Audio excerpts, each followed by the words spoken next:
witches. So we're back onto our back to basics witchcraft, and today we are going to be talking about different kinds of witchcraft, different types of witches, because last time we talked about what is witchcraft and how it differs from Wicca. I also mentioned in that I am a witch, but I am not Wiccan. Again, sorry if I'm saying a term that people don't like, but that is how I will differentiate in this as well. So this one is different types of witches. Now this particular website that I found for these kind of interchanged witch and Wicca, but I'm going to use it anyway. So these are types of witches. These are only 16 types. There are quite a few, many more witches, and like a lot of witches are combinations of some of these different types of witchcraft. So it's not a direct, this is what it is. If you do this, you are definitely this. This is just a bit of a guideline for you guys, just to see that there are many, many different types of ways to practice and go about witchcraft. So, the types of witches. There are many different, like I said, many different types of witch traditions. There is no right way to practice your craft. These types are just guidelines, and they include but are not limited to the ones that I'm telling you now. So there's the traditional witch. These are witches who have a base in the history of witchcraft, so what came before Wicca. They often will study their ancestors or other folklore attached to witchcraft. They honor the old ways of practicing their craft, and will often focus on workings with the local history and spirits of where they are or where they've come from. While these witches hold old history and customs in high regard, there are absolutely contemporary traditional witches practicing today. Gardnerian is a practice of Wicca that comes about roughly in the 1950s. It was started by Gerald Gardner, the father of Wicca.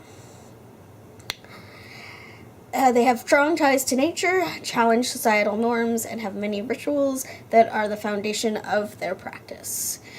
You must be initiated into this group, and members cannot initiate themselves. There is also an incredibly structured system advancing as a witch, and with your practice, you will grow and learn more about the craft. Alexandrian, it was founded in the 60s by Alex and Maxine Saunders. It was a British derivative of Wicca and witchcraft, but has a lot of similarities to the Gardnerian witchcraft, which is its sister tradition. It also pulls elements of ceremonial witchcraft and Kabbalah. It is seen as more eclectic, as it is less structured, but it is still structured. So, but they use, because you still need to be initiated into the tradition as well. And they use the quote, "If it works, use it." And there are also degrees and levels of advancement that can be achieved as a witch moves along their practice, and covens meet on the new moons, full moons, and during the Sabbath festivals, which we will get more into in videos and kind of just touch on them, and then I'll go into detail later on. Karelian witchcraft, known as Karelian nativist tradition or Karelian Wicca, founded in the late 20th century by Caroline High Coral, and she claimed to have come from a line of hereditary witches. She was a psychic, a spiritual healer, and an herbalist. She was heavily influenced by her lineage, and Arabian witchcraft was the head of the church until her death in the 1940s.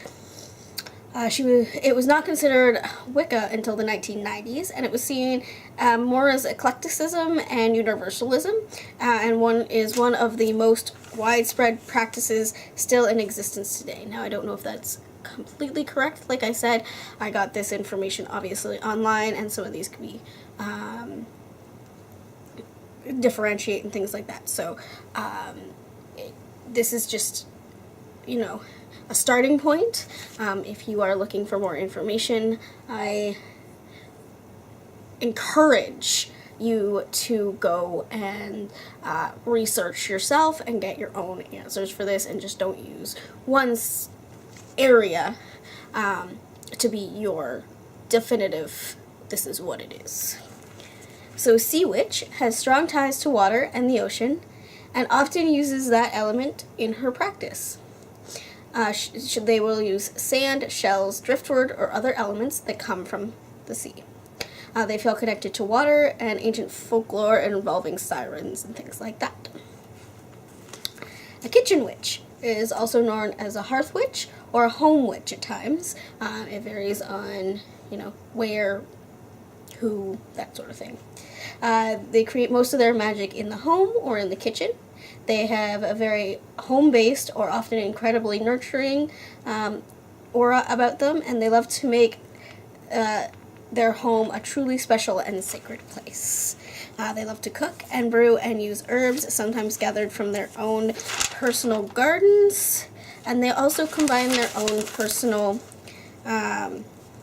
and individual magical energy with essential oils, herbs, food, and everyday objects to create their spells, rituals, and magic.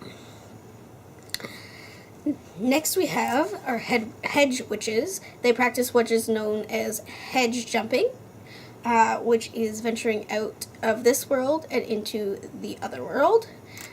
They can communicate with the spiritual world and can send messages between both worlds. They practice astral projection as well as work with herbs and earth-based magic. And it is thought that the flying on a broomstick legend was a misunderstanding based on the hedge witches flying into the spiritual realm. Diana is a practice. This practice is the most feminist of all witchcraft practices. The followers of the cult of Diana are all women, so no men are allowed. They worship the goddess through all three of her aspects, maiden, mother, and crone. The rituals and worship can vary, but all have feminist aspects and come from a feminist standpoint. The Elemental Witch is a study and practice based on the four elements: earth, air, water, and fire. Elemental magic is worked on by honoring each element. These witches may have an altar for each specific element, so one for air, water, etc. They can call on the elements when casting spells and performing rituals, and they may have an element they personally identify with, say fire or earth. Ceremonial witch have many practices, but ceremonies and rituals are things they hold in high regard. Ceremonial magic is worked into most elements of their practice, most likely to work a ritual or ceremony into whatever they are trying to accomplish, so they must do that. They often call on specific beings and spiritual entities to assist them with whatever they are casting. Next is a green witch, also called a garden witch or forest witches. They are highly connected to the earth and the energy that it possesses, or she possesses, depending on how you look at it. They may have their own garden where they grow their herbs. They also study their area and practice with local plants and their own environment. They use plants and greenery in their spells and magic, and sometimes even their cooking and in their home. They are often very natural and love to be in nature and near anything green. They do this to be as close to the Mother Earth and the spirit that she encompasses as possible. So, a hereditary witch. This is a witch that is born into witchcraft. It is part of their lineage. Their magic and practice are passed down from previous generations, though they may work with their own individual practices as well as, or instead of, what their family practices. They must be born into witchcraft, but if they do not choose to practice witchcraft, they won't still be a hereditary witch. Cosmic witch. The contemporary witches who look to the cosmos, astrology, and astronomy and work those elements and celestial energy into their practice. They can also be called star witches, often follow the planets and the alignment of the stars and base their spells and rituals on different placements. Secular.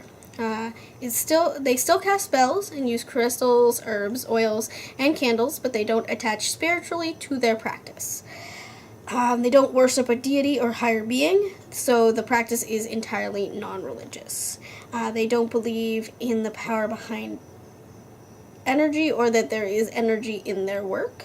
This isn't to say that a secular witch can't be spiritual, it's simply that their work is not. Solitary. It could be any type of witch, but they choose to practice alone rather than with a coven. This could be by choice or because they haven't found the group they want to work with yet. There are also legends that solitary witches are reincarnations of witches who have been practicing for generations, and at puberty their knowledge is awakened. Since they already remember and understand the craft, their need for a coven is less than a newer witch. Eclectic. Do not have one set religion, practice, tradition, or culture that they pull from. Their practice derives from many sources and ultimately becomes the witch's own. The witch's own. That's the end of that sentence. They may worship a higher being, or their practice may be primarily secular, or it may be its own kind of spiritual. Ultimately makes their own rules within their practice. It is entirely unique based on the individual witch. Those are all the types that I have, but like I've said before, that doesn't mean that they're the only ones that you have to follow. You can be, I am a solitary eclectic witch. Is part of my practice.